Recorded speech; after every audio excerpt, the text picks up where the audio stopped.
Quý vị và các bạn thân mến, Hòa thượng Thích Giác Hạnh là một trong những vị hòa thượng nổi tiếng, được rất nhiều người biết đến bởi kiến thức uyên thâm về Phật Pháp, kiến thức về tâm linh và về những vấn đề xã hội. Hòa thượng thường chia sẻ các câu chuyện đời thường một cách gần gũi, dễ hiểu, giúp nhiều người có thể hiểu và tiếp cận Phật Pháp một cách rất dễ dàng. Qua bài viết này, kênh YouTube Tôn giáo tín ngưỡng sẽ giúp quý vị và các bạn tìm hiểu rõ hơn về tiểu sử bản thân, đạo nghiệp tu hành của bậc chân tu Hòa thượng Thích Giác Hạnh thông qua nội dung chi tiết trong video sau đây. Đôi nét về tiểu sử Hòa thượng Thích Giác Hạnh. Hòa thượng Thích Giác Hạnh có thế danh là Nguyễn Văn Não. Ngài sinh vào năm 1937 tại thị trấn Cần Đước, huyện Cần Đước, tỉnh Long An. Ngay từ khi còn nhỏ, Ngài đã cho mọi người thấy rằng Ngài đã có thiện căn sâu dày đối với Phật Pháp, có duyên với chốn cửa Phật. Vào năm 1950, lúc này Ngài được 13 tuổi, khi duyên lành đầy đủ, Ngài đã may mắn được xuất gia tu học cùng với cố Hòa thượng Thích Thiện Bình ở chùa Thiên Phước, hiện tọa lạc tại khu phố 2, phường 5, thị xã Cai Lậy, tỉnh Tiền Giang. Hiện nay, Hòa thượng Thích Giác Hạnh đang là Ủy viên Hội đồng Trị sự Trung ương Giáo hội Phật giáo nước Việt Nam. Đồng thời Hòa thượng còn là giảng viên Ban Hoằng Pháp Trung ương, làm Phó Ban Trị sự Tỉnh Hội Phật giáo, tỉnh Bà Rịa Vũng Tàu, làm trưởng Ban Hoằng Pháp Tỉnh Hội Phật giáo, tỉnh Bà Rịa Vũng Tàu. Bên cạnh đó, Hòa thượng Thích Giác Hạnh còn là viện chủ của một số ngôi tự viện nổi tiếng như Hội Phước Tự, tọa lạc tại số 381, đường Cách Mạng tháng 8, phường Phước Nguyên, thành phố Bà Rịa, tỉnh Bà Rịa Vũng Tàu. Phước Lâm Tự, tọa lạc tại số 65, đường Nguyễn Bảo, phường 6, thành phố Vũng Tàu, tỉnh Bà Rịa Vũng Tàu. Phước Duyên Tự, tọa lạc tại khu phố Xóm Dãy, thị trấn Phước Bửu, huyện Xuyên Mộc, tỉnh Bà Rịa Vũng Tàu. Tân Phước Tự, tọa lạc tại xã Thới Lai, huyện Bình Đại, tỉnh Bến Tre. Hòa thượng Thích Giác Hạnh hiện đang làm trụ trì và cư ngụ ở chùa nào? Trong số các ngôi chùa mà Hòa thượng Thích Giác Hạnh từng là viện chủ, thì ngôi chùa Hội Phước hiện đang là ngôi chùa mà Hòa thượng Thích Giác Hạnh đang cư ngụ và tu hành tại đây. Chùa Hội Phước là một trong những ngôi chùa rất nổi tiếng tại tỉnh Bà Rịa Vũng Tàu. Chùa được tọa lạc tại số 381, đường Cách Mạng tháng 8, phường Phước Nguyên, thành phố Bà Rịa, tỉnh Bà Rịa Vũng Tàu. Chùa Hội Phước lúc sơ khai có tên gọi là chùa Cây Dương, được xây dựng từ cuối thế kỷ 19, năm 1896, do hai vợ chồng ông bà Hữu Đại là người gốc Hoa khởi dựng. Mục đích chính của ông bà Hữu Đại khi xây dựng ngôi chùa Cây Dương này là để làm nơi thờ cúng tổ tiên. Trước kia, ngôi chùa Hội Phước này được tọa lạc tại địa chỉ cũ là ấp Bầu Sen, xã Phước Lễ, huyện Bà Rịa, tỉnh Phước Tuy. Sau khi vợ chồng ông bà Hữu Đại qua đời, thì ngôi chùa Hội Phước đã được dân chúng tại địa phương thay nhau trông coi.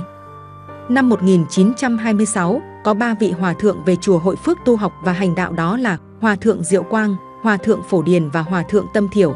Đến năm 1992, ngôi chùa Hội Phước đã được các vị hòa thượng bàn giao cho Giáo hội Phật giáo Việt Nam quản lý.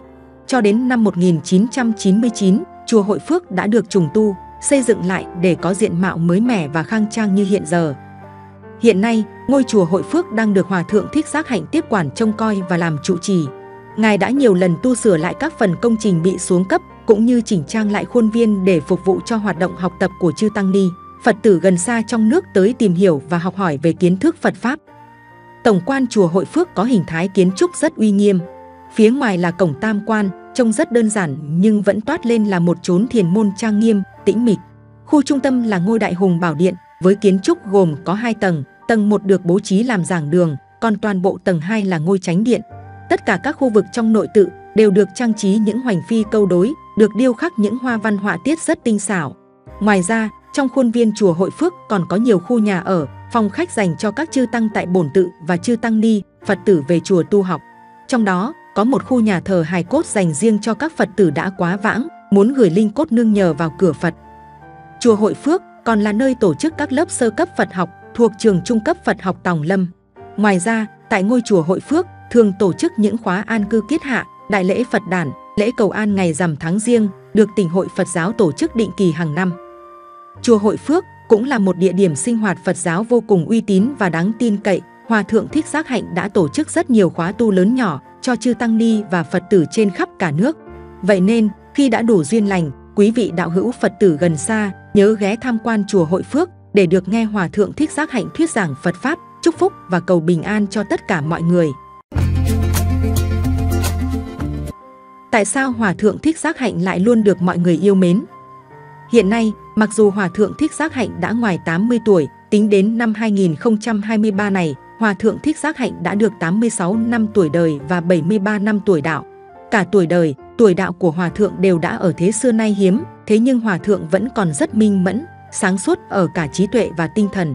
Hòa thượng Thích Giác Hạnh đã từng đi đến rất nhiều nơi, tới thăm nhiều ngôi chùa khác nhau trên khắp đất nước. Hòa thượng sang cả nước ngoài và tích cực thuyết pháp, giảng giải cho chư vị tăng ni, Phật tử ở nhiều quốc gia trên khắp thế giới.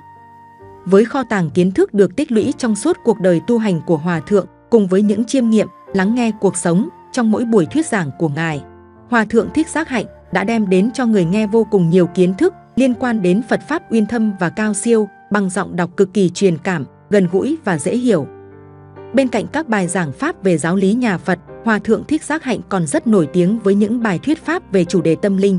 Đó đều là những chủ đề rất dễ gây tò mò, khiến nhiều người quan tâm chú ý. Khi thuyết giảng về những chủ đề này, Hòa thượng Thích Giác Hạnh đã khéo léo kể lại những câu chuyện và trải nghiệm tâm linh của chính bản thân thầy, đồng thời Hòa thượng dẫn dắt câu chuyện theo cách hiểu của nhà Phật.